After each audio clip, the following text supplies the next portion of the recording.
Hello everyone. तो जैसा कि हम पिछले क्लास में पढ़ चुके थे कि ग्रुप कैसे निकालेंगे, पीरियड कैसे निकालेंगे। पीरियोडिक टेबल में हम लोग पढ़ रहे थे पीरियोडिक टेबल।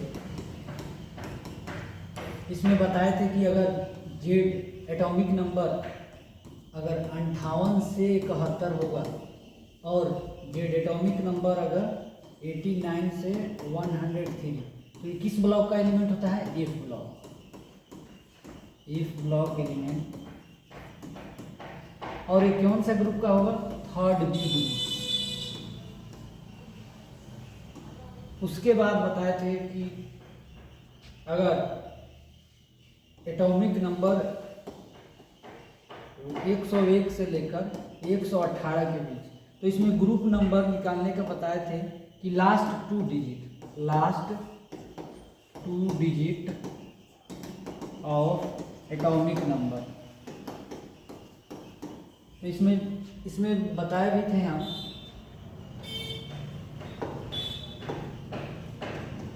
एग्जाम्पल जैसे 112, तो इसका ग्रुप नंबर कैसे निकलेगा? Group number last two digit of atomic number 112 का लास्ट टू डिजिट देखेंगे तो 12 है, तो ये ग्रुप नंबर हुआ। तो ग्रुप नंबर 12 हुआ है, तो 12 कौन सा ब्लॉक होगा? तो 12 कौन सा ब्लॉक का होगा? D block. अब उसके बाद बताए थे हम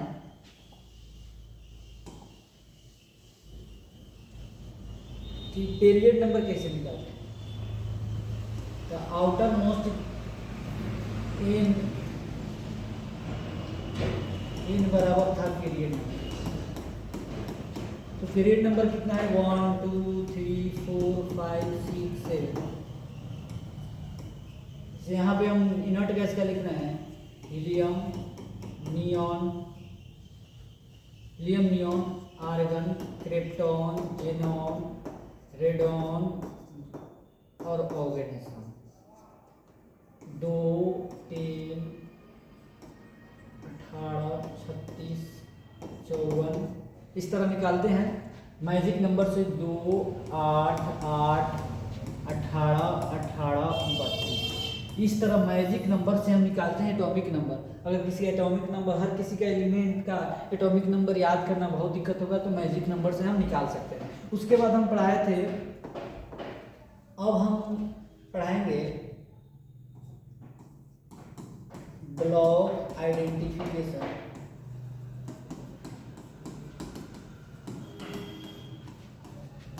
on the basis of configuration.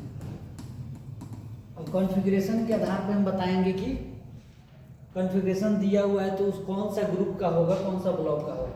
तो सबसे पहले स्टेप है इसमें कि अरेंज करेंगे, arrange the electronic configuration according to, किसके अनुसार? According to energy level. Energy level के अनुसार बताए थे कि जैसे -2 F होता है, उसके बाद n-1 D होता है, उसके बाद NP पे ख़त्म हो जाता है। तो और जो इसमें n का वैल्यू जो आता था सबसे हाईएस्ट सेल नंबर जो बताएगा क्या? Period number. तो हाईएस्ट सेल नंबर क्या बताएगा? पीरियड नंबर बताएगा। तो जैसे कि कॉन्फ़िगरेशन में अगर लिखा हुआ है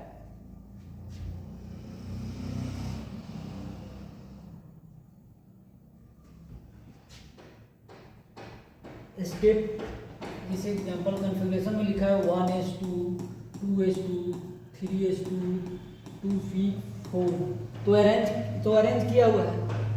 तो इसमें हाईएस्ट अरेंज किया हुआ है नहीं, तो अरेंज करेंगे। सबसे पहले अरेंज करेंगे तो 1s2 2s2 2p4 3s2। तो इसमें हाईएस्ट सेल नंबर कितना है? 3। हाईएस्ट सेल नंबर कितना है? 3। तो हाईएस्ट सेल नंबर 3, तो पीरियड कितना हो गया? तो ये कौन सा पीरियड का एलिमेंट होगा? 3 पीरियड का। अब इस किस ब्लॉक का होगा? तो स्टेप टू, if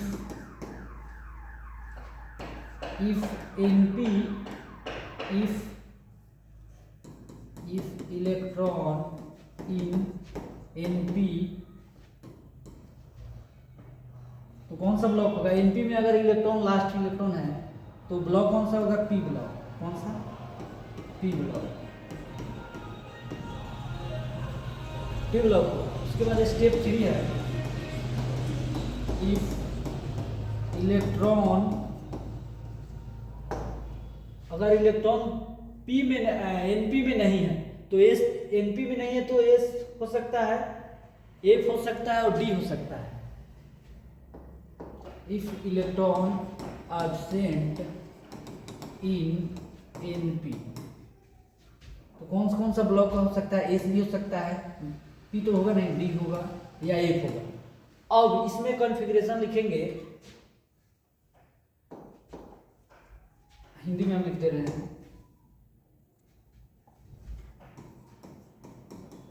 अगर n-2 f0, n-1 d0 और ns 1 से लेकर 2 होगा तो किस ब्लॉक का कॉन्फ़िगरेशन है? s ब्लॉक का होगा। कौन सा ब्लॉक का होगा? s ब्लॉक का होगा। इलेक्ट्रॉनिक कॉन्फ़िगरेशन के आधार पे कौन सा ब्लॉक का होगा? एस ब्लॉक का। 2 नंबर, अगर electron n-2 f0, n-1 d1 से 10, नहीं डी ब्लॉक का लास्ट में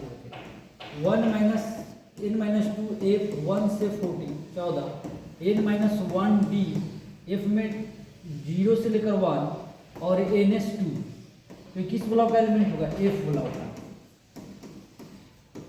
तो इस तरह हम बता दिए कि p ब्लॉक, अगर np में इलेक्ट्रॉन होगा लास्ट इलेक्ट्रॉन तो p ब्लॉक का, अगर p में नहीं है इलेक्ट्रॉन तो s भी हो सकता है, d भी हो सकता है, f भी हो सकता है। लेकिन अगर d में 0 और f में 0 हो, ओनली s में हो 1 या 2 इलेक्ट्रॉन तो s ब्लॉक का। लेकिन अगर n-2 में इलेक्ट्रॉन हो और n-1 में इलेक्ट्रॉन हो 0 या 1 और ns2 में 2 हो तो f ब्लॉक का एलिमेंट, और बाकी जो बच जाएगा रेस्ट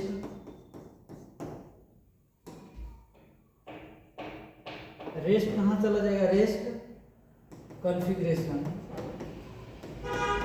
डी ब्लॉक का हो जाएगा। डी ब्लॉक का कॉन्फ़िगरेशन इस तरह हम बता सकते हैं। तो एक हम कॉन्फ़िगरेशन के आधार पे ले रहे हैं क्वेश्चन, किस ब्लॉक का है? एग्जाम्पल नंबर जैसे 1s2 2s2 2p6 3s2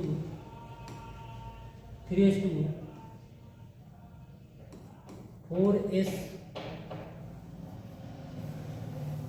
12 लेते हैं, 1s2 2s2 2p6 3s2 2p6। Configuration लिखा हुआ है तो सबसे पहले स्टेप क्या था? अरेंज करना। तो अरेंज कर रहे हैं हम, तो 1s2 एनर्जी लेवल के आधार पर 1s2 2s2 2 पहले आएगा सेल नंबर के आधार पर या एनर्जी नंबर, तो 2p6 3s2। अब बताएं कि पीरियड नंबर वही होगा जो हाईएस्ट सेल नंबर होगा, तो यहाँ हाईएस्ट सेल नंबर 3 है, तो पीरियड नंबर कितना हो गया? Period number 3। अब 3 नंबर पीरियड का एलिमेंट है, लेकिन ये लास्ट इलेक्ट्रॉन किस में फिल हुआ है? एस में हुआ है। लेकिन देखेंगे यहाँ एफ में भी 0 है, डी में भी 0 है, यानी n-1 2 2d तो होता है नहीं, तो डी में भी 0 है, एफ में भी 0 है, तो कौन सा ब्लॉक का एलिमेंट होगा? S block. और थर्ड पीरियड, अब ग्रुप, अब इसमें वायलेंस इलेक्ट्रॉन कैसे निकालेंगे? तो वायलेंस इलेक्ट्रॉन इस ब्लॉक के लिए होता है, उसमें जितना इलेक्ट्रॉन है ns इलेक्ट्रॉन, तो वायलेंस इलेक्ट्रॉन निकल जाएगा वायलेंस सेल में उपस्थित। तो ये कितना हो गया? 2, तो इसका वायलेंस इलेक्ट्रॉन कितना है? 2। तो ये कौन सा एलिमेंट का होगा कॉन्फ़िगरेशन? Alkaline earth metal. तो इस तरह हम कॉन्फ़िगरेशन देखकर बता सकते हैं कि कौन सा कॉन्फ़िगरेशन किस ब्लॉक का होगा, किस पीरियड का होगा। अच्छा, जिसको याद होगा कि कौन सा कॉन्फ़िगरेशन है, किसका है? 10 2 12 मैग्नीशियम का है। तो magnesium second alkaline earth metal होता है। तो इस तरह हम बता सकते हैं। अब आगे हम पढ़ाएंगे आप लोग को, आगे है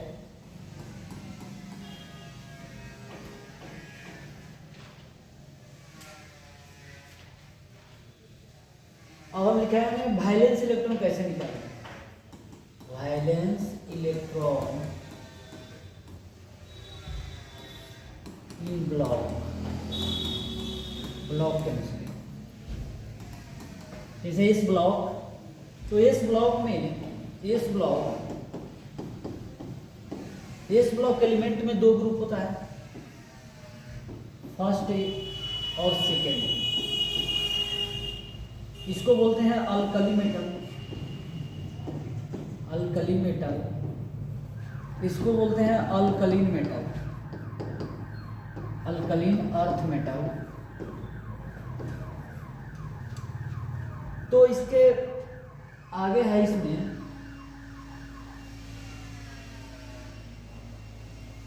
अल्कलीन अर्थ का मेटल का एलिमेंट होता है बे मग का सरबरा, जिसको याद होगा इस तरह।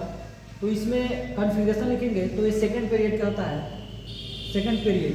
इधर हम पीरियड नंबर लिखते हैं और इधर इसका एटॉमिक नंबर। तो बेरिलियम का कितना होता है? 4। तो 1s2 2s2।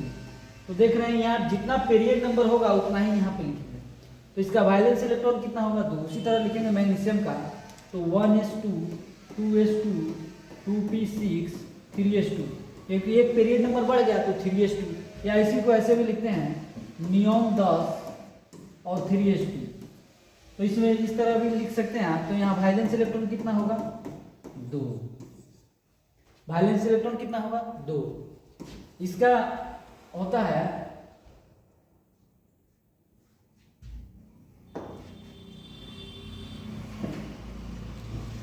लिखिए आप लोग, इसका होता है अल्कली मेटल में हॉलिना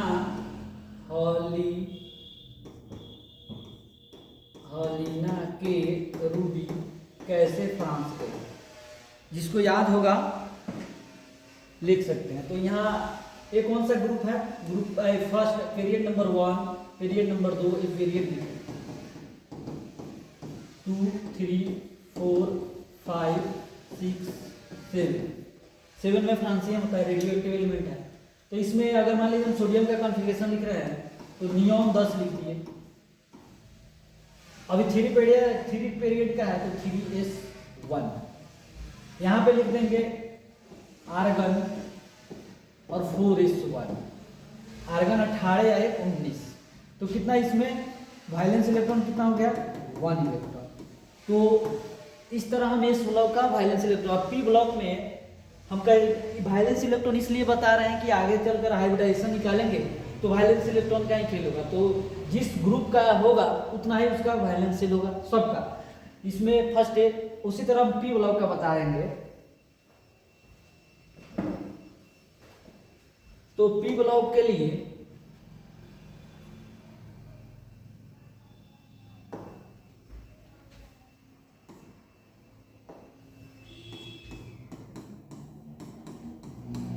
पी ब्लॉक में कितना ग्रुप होता है? 13 से लेकर 13 से 18। अब हर ग्रुप का नाम होता है। इसमें हम लिख रहे हैं 13 14 15 16 17 18। हर ग्रुप का इसमें नाम होता है।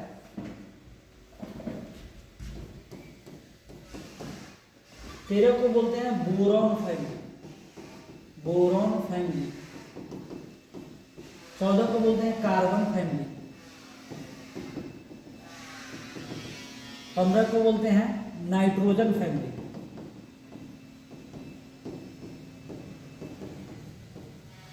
16 को बोलते हैं ऑक्सीजन फैमिली, 17 को बोलते हैं हाइड्रोजन फैमिली, 18 को बोलते हैं जीरो ग्रुप या इनर्ट गैस या नोबल गैस। तो इस तरह हर ग्रुप का पी ब्लॉक में नाम होता है।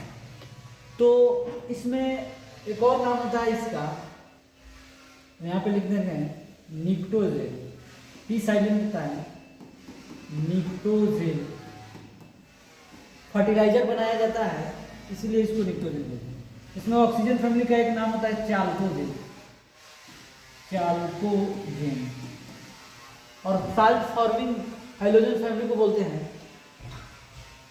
इस प्रकार इसका नाम होता है। इसमें एलिमेंट होता है बाल गंगाधर इन तिलक, बाल गंगाधर इन तिलक। कार्बन में होता है काशी गए संत प्रभु। नाइट्रोजन फैमिली में एलिमेंट होता है, एक मिनट इसको हम ऊपर लिख रहे हैं। इसमें होता है नाइट्रोजन में नहीं पढ़ना ऐसा सब्जेक्ट बायोलॉजी।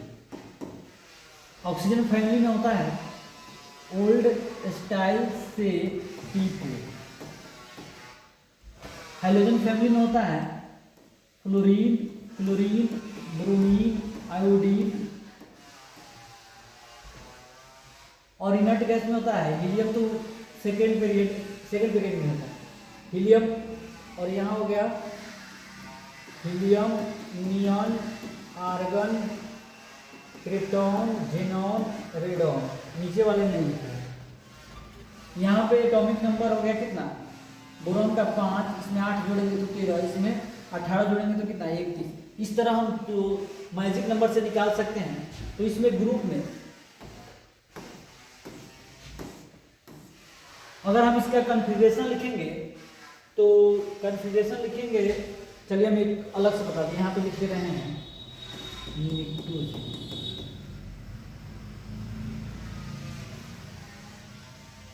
इस फैमिली का नाम है निक्टोजेन, पी साइलेंट, और इसको बोलते हैं चाल्कोजेन। आगे हम बता रहे हैं हर फैमिली का वायलेंस इलेक्ट्रॉन कॉन्फ़िगरेशन लिखकर। जैसे 13 में क्या था, बोरॉन फैमिली। तो इसमें था बोरॉन 5, 1s2, 2s2 और 3s। कितना हो, बोरॉन कितना होता है 5, 1s2 और 3s1। रुक जाइए,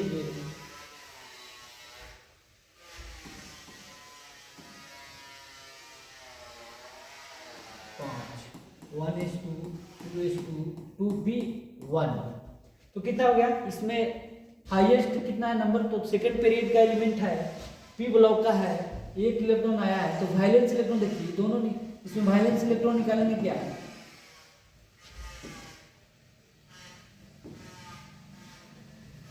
वायलेंस इलेक्ट्रॉन निकालने के लिए ns electron plus np electron को ऐड कर देंगे तो वायलेंस इलेक्ट्रॉन निकल जाएगा। उसी तरह यहाँ एल्युमिनियम था, aluminium 13, 1s2, 2s2, 2p6, 3s2, 3p1।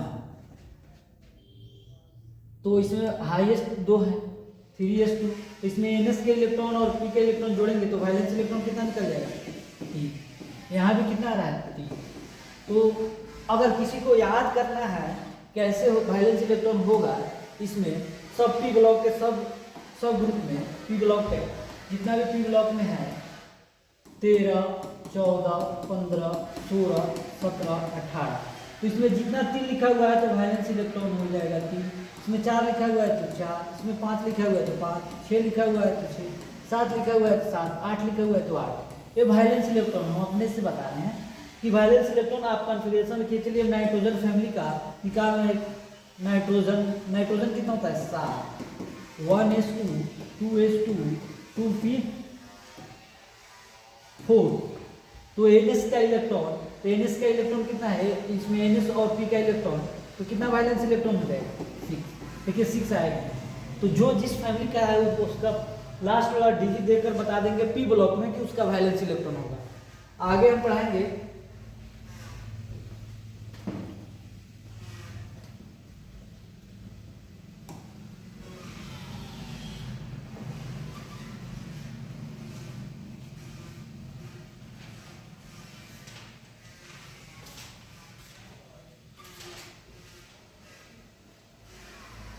हम आप लोग को क्वेश्चन दे रहे हैं Z बराबर 30 है,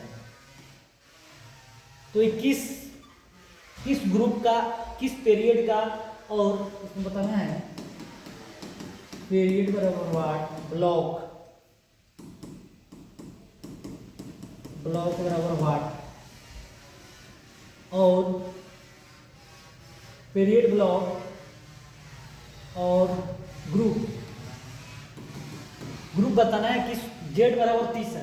तो सबसे पहले हम स्टेप देखेंगे कि Z का मान 58 से लेकर 71 के बीच में भी नहीं है, 89 से 103 के बीच में भी नहीं है, 101 से लेकर और 118 के बीच में भी नहीं है।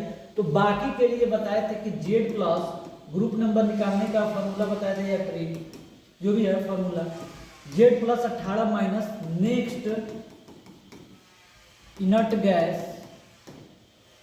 इसमें से घटा देंगे तो उसका निकल जाएगा ग्रुप नंबर। तो Z कितना है 30 प्लस 18 माइनस, अब 30 का बाद इनर्ट गैस लिखेंगे यहाँ पे, helium, neon, argon, krypton, xenon. तो 2 10 18 का बाद कितना आता है 36, तो इसमें 36 घटा देंगे तो कितना हो गया 48 माइनस 36, तो ये 12। तो ये क्या हुआ ग्रुप नंबर। तो ग्रुप नंबर 12 है, तो हम क्या बता सकते हैं, जब ग्रुप नंबर 12 आया है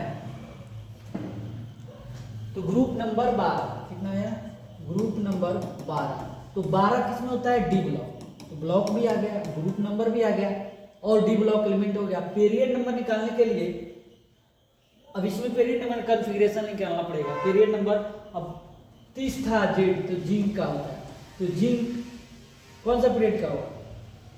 अब डी ब्लॉक कहाँ से शुरू होता है, डी का 3D सीरीज का है, कौन सा 3D सीरीज, 3D सीरीज है, तो डी का मतलब होता है n-1, तो यहाँ 4, n का मान कितना आया होगा 4, तो ये 4 पीरियड हो गया। इस तरह हम निकाल सकते हैं।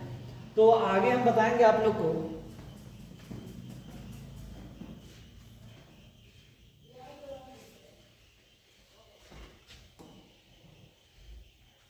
आगे हम पढ़ाने जा रहे हैं आप लोग को जेड इफेक्टिव। क्या जेड इफेक्टिव, एक होता है जेड इफेक्टिव, एक होता है स्क्रीनिंग इफेक्ट और या शेल्डिंग इफेक्ट, और एक होता है न्यूक्लियर चार्ज इफेक्ट, इसी को बोलते हैं Z effective. Z effective nuclear charge, effective nuclear charge, इसी का नाम होता है जेड इफेक्टिव। तो आप लोग जानते हैं कि परमाणु का न्यूक्लियस पॉजिटिव होता है और सेल जो इलेक्ट्रॉन कहाँ होता है, सेल में इलेक्ट्रॉन रिमूव करते रहता है। इलेक्ट्रॉन निगेटिव है, इसमें भी इलेक्ट्रॉन है, इसमें भी इलेक्ट्रॉन है। अब इसमें देख रहे हैं कि पॉजिटिव है, ये क्या है न्यूक्लियस, ये क्या है, इसको क्या बोलेंगे आउटर सेल, आउटर सेल, इसको क्या बोलेंगे इनर सेल, इसको क्या बोलेंगे इनर मोस्ट सेल, इसको आउटर मोस्ट भी बोल सकते हैं। तो यहाँ पे न्यूक्लियस, और देखिए बता रहे हैं, इसको हम छोटा करें,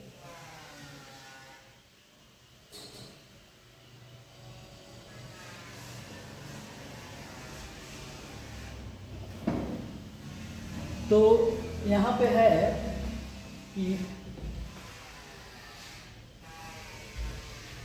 यहाँ पे देखिए एक फोर्स इलेक्ट्रॉन निगेटिव चार्ज है और न्यूक्लियस पॉजिटिव चार्ज है, तो ये कौन सा फोर्स होगा, फोर्स ऑफ अट्रैक्शन, इसको बोलेंगे अट्रैक्शन फोर्स। अट्रैक्शन फोर्स और इलेक्ट्रॉन और इलेक्ट्रॉन, इसको कौन सा निगेटिव निगेटिव के बीच क्या होगा, रिपल्सन फोर्स। जब हम यहाँ पे न्यूक्लियस हो गया, इसमें इलेक्ट्रॉन है और यहाँ पे प्लस है, तो प्लस आउटर मोस्ट सेल इसको क्या बोलते, आउटर सेल में इलेक्ट्रॉन और न्यूक्लियस के बीच में अट्रैक्टिव फोर्स को क्या बोलते हैं, जेड इफेक्टिव न्यूक्लियर चार्ज। लेकिन repulsive force innermost shell और आउटर मोस्ट सेल में जो भी इलेक्ट्रॉन उसके बीच रिपल्सिव फोर्स को क्या बोलेंगे, इसको रिपल्सिव फोर्स को बोलते हैं स्क्रीनिंग इफेक्ट या इसी का नाम होता है shielding effect.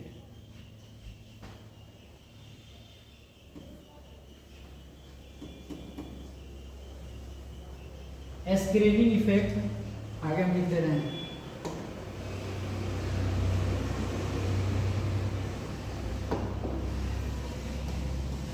the attractive force between electron, किसका इलेक्ट्रॉन, आउटर मोस्ट सेल का electron and nucleus of an atom known as, क्या बोलते हैं उसको, effective Z effective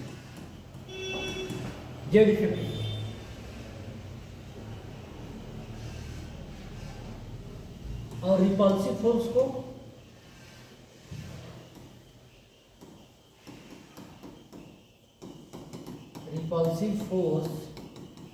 between electron, किसका इलेक्ट्रॉन, आउटर मोस्ट सेल का and inner most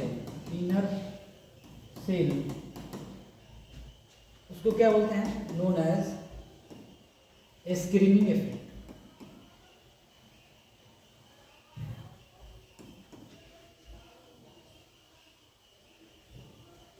screening effect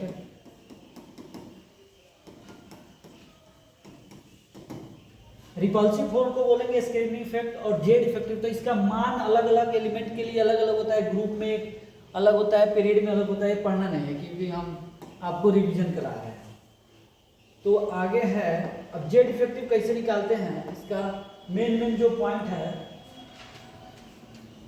तो अब हम चूंकि एक रफ ले रहे हैं, इधर क्या था पीरियोडिक टेबल में, इधर क्या बोलते हैं ग्रुप, इधर क्या बोलते हैं पीरियड। लेफ्ट टू राइट जहां भी हम इस तरह बनाएंगे, लेफ्ट टू राइट पीरियड होगा, टॉप टू बॉटम ग्रुप होगा।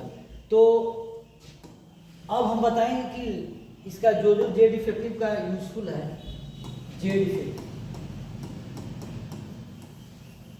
तो जेड इफेक्टिव एल से आर यानी पीरियड में क्या होता है, इंक्रीजेज।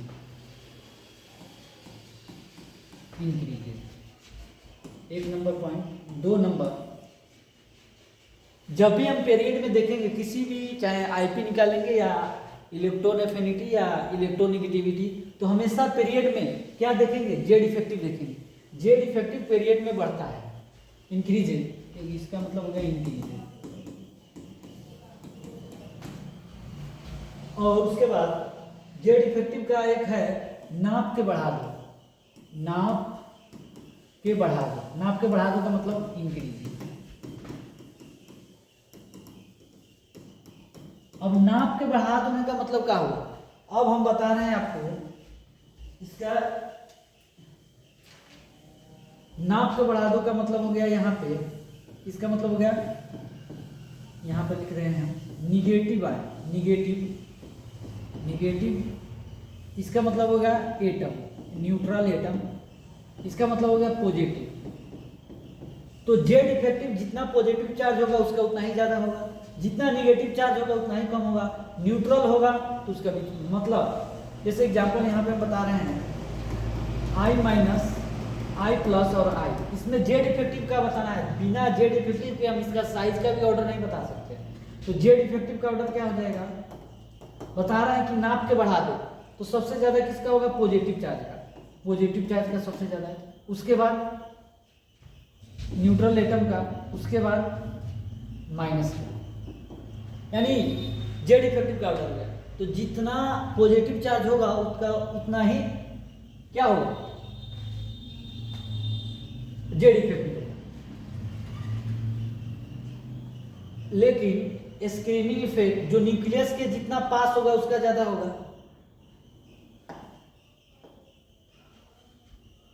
स्क्रीनिंग इफेक्ट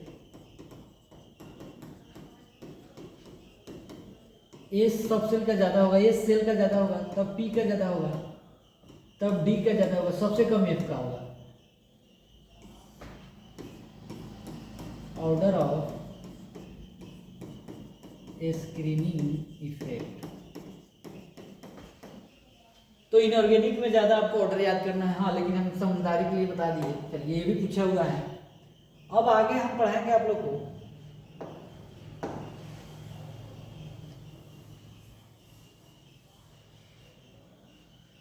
हाँ, यहाँ पे हम लिख दे रहे हैं, जैसे हम इस तरह लिखे हैं, क्या लिखे हैं, लेफ्ट टू राइट, इसको क्या बोलते हैं, पीरियड, इसको क्या बोलेंगे, ग्रुप, होता है टॉप टू बॉटम। तो जेड इफेक्टिव ग्रुप में डिक्रीज है और जेड इफेक्टिव पीरियड में इंक्रीज है। तो इस तरह हम जेड इफेक्टिव का जो भी क्वेश्चन होगा बन जाएगा।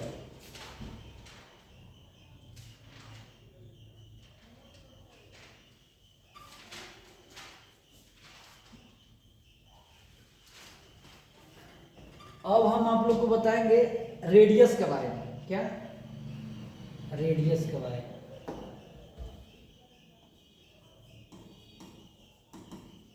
रेडियस या इसी को पढ़ेंगे इनऑर्गेनिक में, साइज कैसे निकालेंगे। तो एटम का साइज किसमें मेजर करते हैं, एंगस्ट्रॉम, एंगस्ट्रॉम में। तो आगे है रेडियस, कैसे किसी का साइज का ऑर्डर कितना होगा रेडियस। तो रेडियस निकालने के लिए सबसे पहले इसमें हम पढ़ रहे हैं कटायन का रेडियस। कटायन मान लीजिए ये एटम है, उस पर कटायन चार्ज हो गया +1।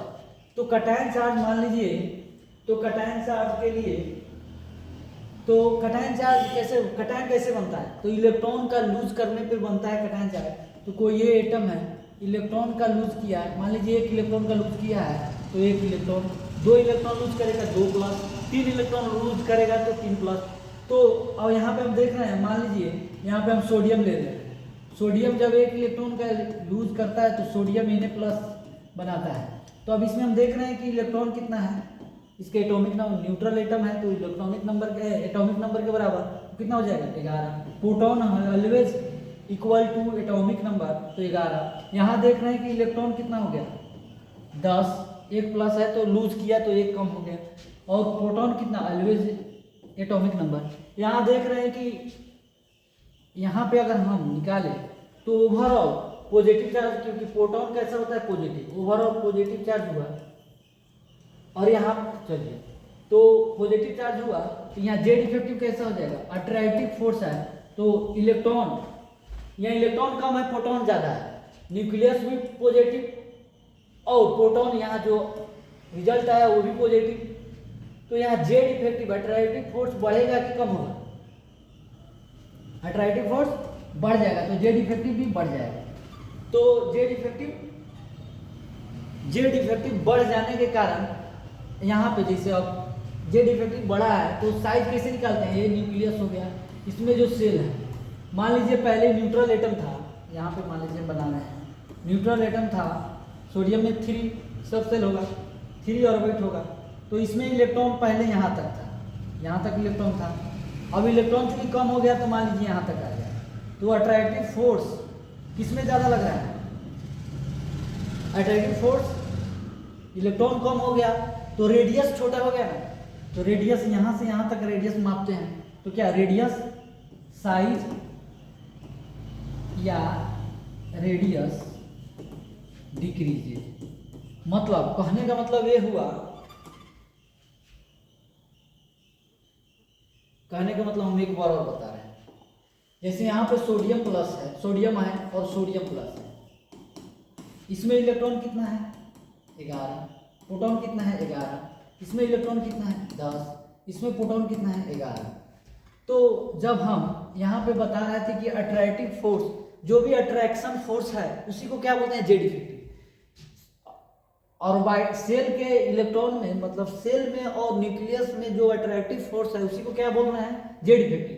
तो यहाँ पे अगर न्यूट्रल एटम रहता तो यहाँ तक इलेक्ट्रॉन होगा तो रेडियस यहाँ तक होता, लेकिन जब इलेक्ट्रॉन इसमें आ गया है, पॉजिटिव चार्ज जब आ गया है न्यूट्रल एटम के लिए, न्यूट्रल एटम जब पॉजिटिव चार्ज आ गया है तो इलेक्ट्रॉन यहाँ आ गया, इलेक्ट्रॉन कम हो गया तो यहाँ पे तो रेडियस क्या हुआ, फोर्स ऑफ अट्रैक्शन डिस्टेंस कम होने से बढ़ गया, लेकिन रेडियस भी कब तो कम हो गया, तो radius R decreases, Z increases, Z effective increases. तो कहने का मतलब हो गया कि कटायन, यहां पे हम लिख दे रहे हैं cation always, cation always smaller than neutral atom, मतलब द साइज ऑफ कटायन, यहाँ पे लिख सकते हैं the size of cation always smaller than the atom, मतलब जो भी जैसे पार्टिकुलर एटम, जैसे सोडियम और सोडियम Na+, एक प्लस में पूछेगा कि इसमें कौन सा, तो जो भी कटायन उसका बनेगा हमेशा साइज में कैसा होगा, छोटा होगा हमेशा, ऑलवेज। तो इसका साइज क्या होता है, रेडियस ऑफ। तो इस तरह अब आगे हम बता रहे हैं एनायन के, तो आप लोग समझे होइएगा, कटायन का जो भी कटायन बनेगा जिस एलिमेंट का, उसका साइज पहले वाले से छोटा होगा। अब आगे है, हम एनायन को पढ़ा रहे हैं, तो एनायन में देखिए क्या बोल रहे हैं एनायन। तो एनायन कब बनता है, जब इलेक्ट्रॉन का गेन करता है, गेन ऑफ इलेक्ट्रॉन, जब इलेक्ट्रॉन गेन करता है या शिफ्ट करता है तो एनायन बनता है। जैसे मान लीजिए कोई ये एटम है, इलेक्ट्रॉन का गेन किया एक इलेक्ट्रॉन का, तो एक माइनस बना है, 2 इलेक्ट्रॉन गया, तो ये जरूरी नहीं है कि 2 इलेक्ट्रॉन गेन किए। तो जैसे मान लीजिए हम नाइट्रोजन ले रहे हैं, नाइट्रोजन 3 इलेक्ट्रॉन को गेन करके कितना बना, 3 माइनस बनाया। अब देख रहे हैं कि यहाँ पे नाइट्रोजन पे, यहाँ पे इलेक्ट्रॉन कितना है 7, प्रोटॉन कितना है 7, यहाँ पे आइए इलेक्ट्रॉन कितना है, क्योंकि 3 इलेक्ट्रॉन बढ़ गया, गेन किया, तो पहले से 7 था 3 10, प्रोटॉन कितना हो गया, ऑलवेज एटॉमिक नंबर 7। अब देख रहे हैं कि यहाँ पे देखिए ओवरऑल कितना हो गया, निगेटिव चार्ज ज़्यादा हो गया। जब निगेटिव चार्ज ज़्यादा हो गया और पॉजिटिव चार्ज न्यूक्लियस है, तो इसमें अट्रैक्टिव फोर्स क्या हो जाएगा, अट्रैक्टिव फोर्स कम होगा, डिक्रीज होगा। तो जेड इफेक्टिव, अट्रैक्टिव फोर्स जब कम होगा, मान लीजिए हम यहाँ पे पहले न्यूट्रल था तो इलेक्ट्रॉन यहाँ तक आया, जब इसमें माइनस आ गया तो इलेक्ट्रॉन बढ़ गया, एक सेल बढ़ जाएगा या एक इलेक्ट्रॉन बढ़ जाएगा, तो इसका डिस्टेंस जो हो गया बढ़ गया, तो रेडियस क्या हो जाएगा, radius increases, Z effective decreases. तो एनायन के आने से, मतलब एनायन अगर बना है किसी एलिमेंट का, तो रेडियस उसका बढ़ जाएगा और जेड इफेक्टिव कम हो जाएगा। तो कहने का मतलब यहाँ हम कंक्लूजन पे चलते हैं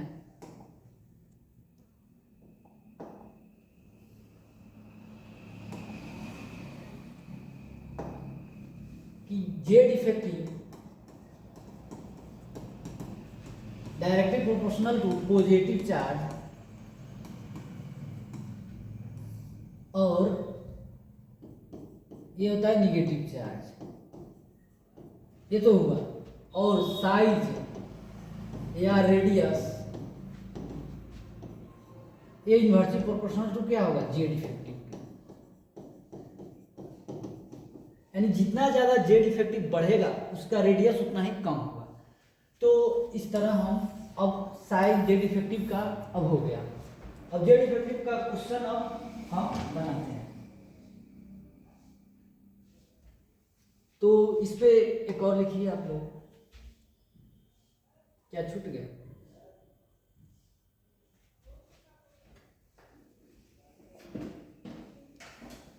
तो आगे लिखिए, जैसे क्वेश्चन लिख रहे हैं आप लोग को पहले हम लिख दे रहे हैं।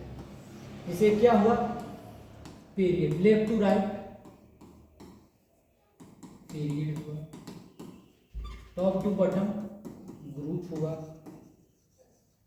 यहां पे क्या था, जेड इफेक्टिव इंक्रीजेज तो साइज डिक्रीजेज।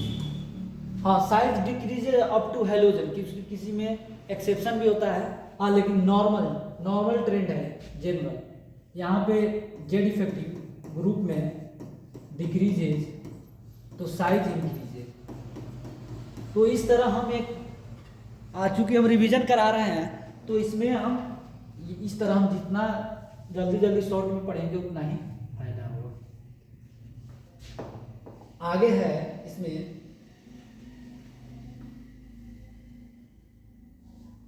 हाँ, अगर आइसो इलेक्ट्रॉनिक है, आइसो इलेक्ट्रॉनिक स्पेसीज, तो आप जेड इफेक्टिव से भी कर सकते हैं। जेड इफेक्टिव डायरेक्टिव प्रोपोर्शनल क्या था, positive charge inversely proportional to negative charge. अब जेड इफेक्टिव चूंकि size inversely proportional to Z effective था, या इसको इस पे भी बना सकते हैं, नहीं तो जब आइसो इलेक्ट्रॉनिक स्पेसीज होगा तो उस केस में साइज या रेडियस जो हो जाता है एटॉमिक नंबर के इन्वर्सिव प्रोपोर्शनल, एटॉमिक नंबर के इन्वर्सिव प्रोपोर्शनल। अब हम इस पे 2-4 क्वेश्चन कराएंगे।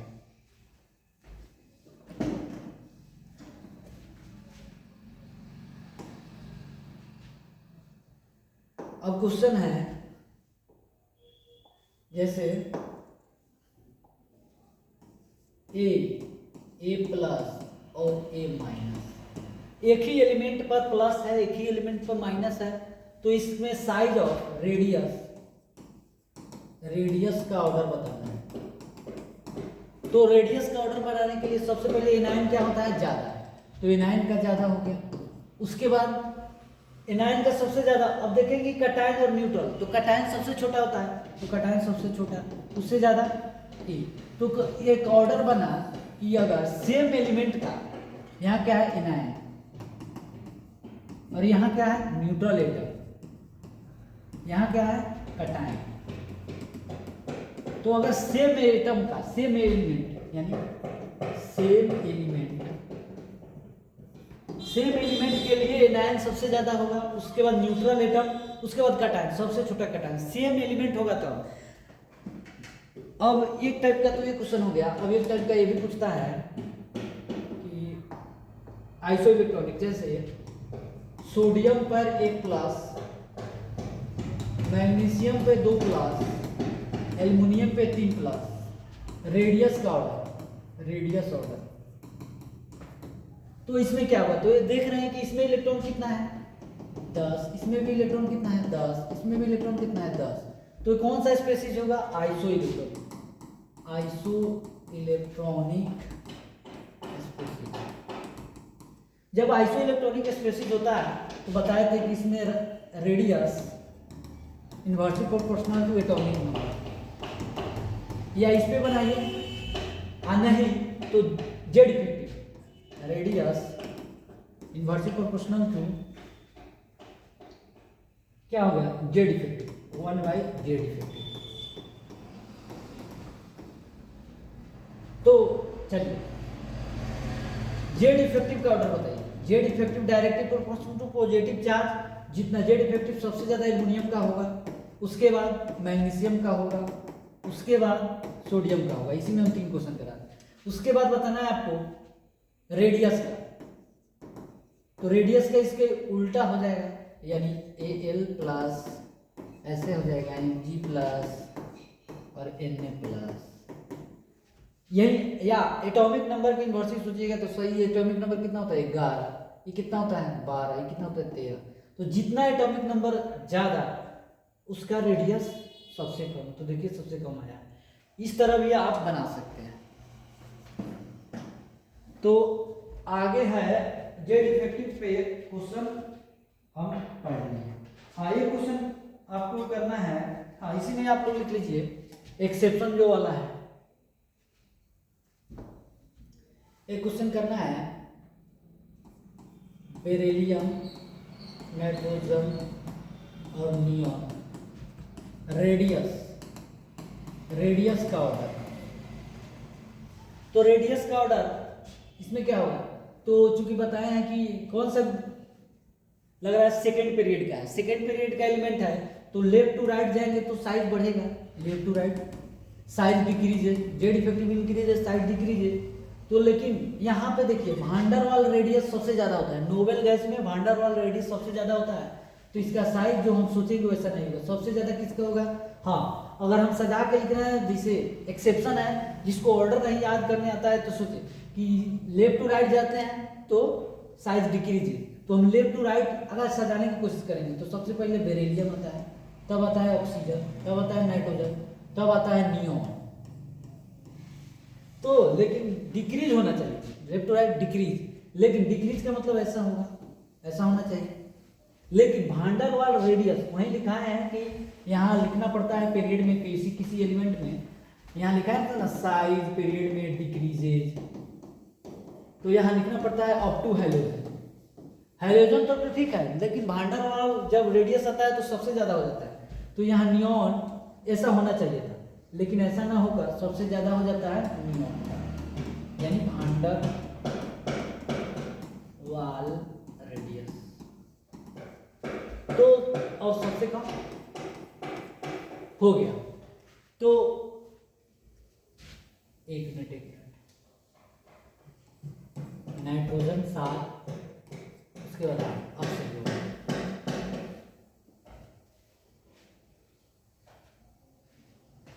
तो ये होगा साइज का ऑर्डर, क्या होगा साइज।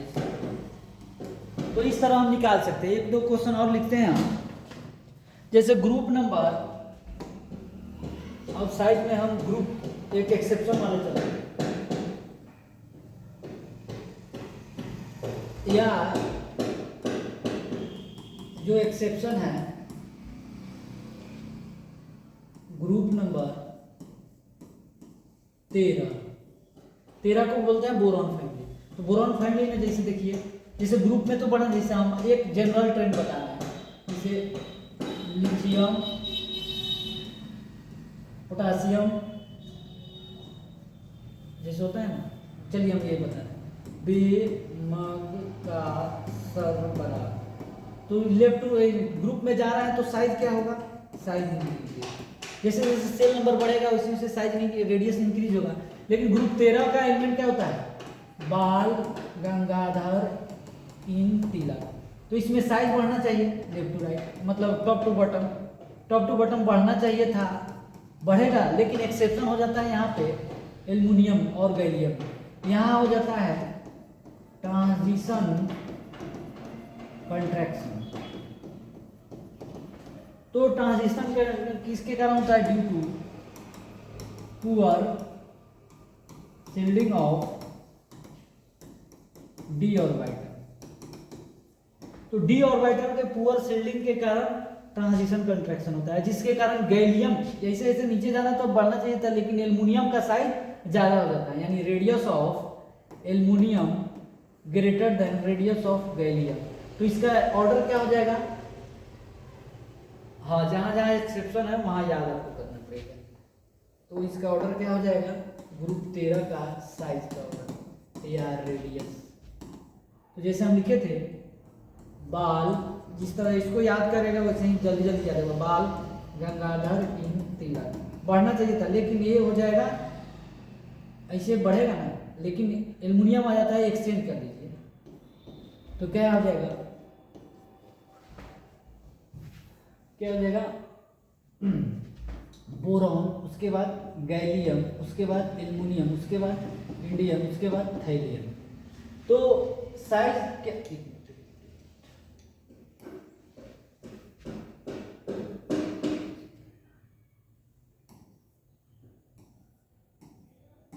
इसको ऐसे भी लिख सकते हैं, बेरिलियम, एल्युमिनियम, उसके बाद बेरिलियम, उसके बाद हेलियम। क्या हो गया? साइज का, साइज ऑर्डर और 13 ग्रुप। तो इस तरह हम याद कर सकते हैं। तो आगे हम पढ़ाएंगे, कुछ नोट लिखवाएंगे और उसके बाद 10 मिनट की क्लास और होगा। हाँ लिखिए सब आप लोग।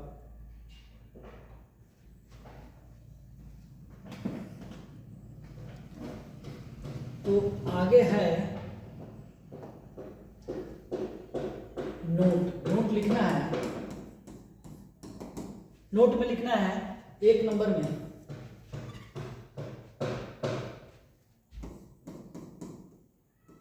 Diagonal relationship. जैसे सेकंड पीरियड और थर्ड पीरियड, थर्ड पीरियड में डायगोनल रिलेशनशिप होता है। सेकंड पीरियड में हो गया बेरिलियम, लिथियम, लिथियम, बेरिलियम और बोरॉन। उसके बाद थर्ड पीरियड में हो गया मैग्नीशियम, मैग्नीशियम, उसके बाद बेरिलियम के किसके साथ? एल्युमिनियम के साथ, बोरॉन का सिलिकॉन के साथ। तो ये क्या होता है? Diagonal, diagonal, diagonal, diagonal relationship. पूछता है कि लिथियम का डायगोनल रिलेशनशिप किसके साथ होगा? तो मैग्नीशियम के साथ, बेरिलियम का एल्युमिनियम के साथ और बोरॉन का सिलिकॉन के साथ। किसके कारण होता है? तो ड्यू टू सेम फाई। अब फाई का मतलब होता है आयनिक पोटेंशियल। अब आयनिक पोटेंशियल फाई बराबर जो होता है चार्ज अपॉन रेडियस, इतना ही जानना है इसमें। तो इस तरह हम आयनिक, एक और है नोट में लिखना है, लिखिए आप लोग।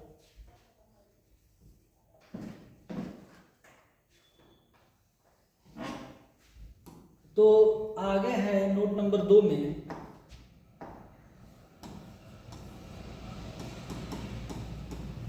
ट्रांसयूरेनिक, ट्रांसयूरेनिक एलिमेंट किसको बोलते हैं? ट्रांसयूरेनिक एलिमेंट। तो यूरेनिक कितना नंबर पे होता है? 92 नंबर पे, यानी ट्रांसयूरेनिक तो U92। उसके बाद आता है नेपच्यूनियम, Np कितना आता है? 93। उसके बाद कहाँ तक जाना है? लॉरेंसियम, कितना? 103।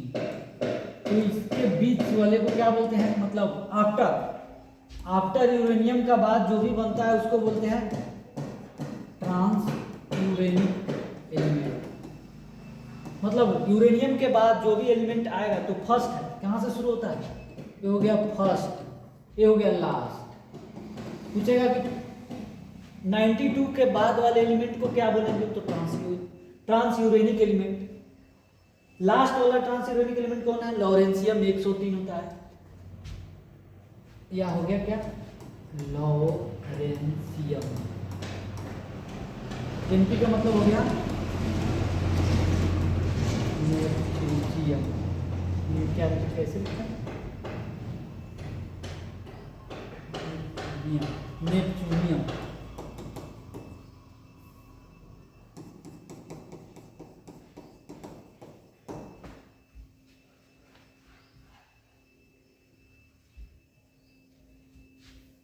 एक मिनट रुक जाइए।